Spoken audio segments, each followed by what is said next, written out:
শ্রদ্ধেয় আমাদের পরম পূজনীয় গুরু ভ্রাতা উনি সহ আমরা সকলে মিলে শ্রী শ্রী অমৃত মন্দির দয়ানন্দর আশ্রমের আমরা সবাই মিলে দান কাটতেছি।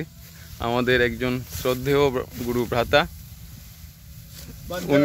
উনি দেখতে যদিও বয়োজ্যেষ্ঠ, তারপরেও মনে হয় উনি 18 বছরের যুবক। উনি যুবকের মতোই দান কাটতেছেন। আসলে দান কাটাটাই একটা আনন্দ। ওনার নামটাও আসলে আনন্দ। আমরা সবাই মিলে খুব সুন্দর একদিকে চলছে, একদিকে আনন্দ হচ্ছে।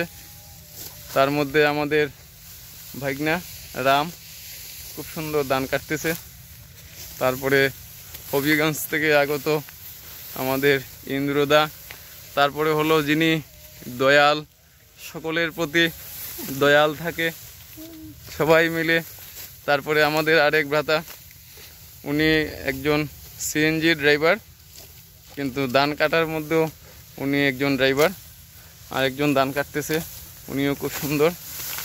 এখানে আসলে এমন একটি বিষয়, মাস্টার ডাক্তার ব্যবসায়ী নাই, সবাই মিলে এক সূত্রে বাঁধিয়ে আছি সহস্রটি মন, এক কাজে সপিয়ে আছি সহস্র জীবন। বন্দে মাতরম।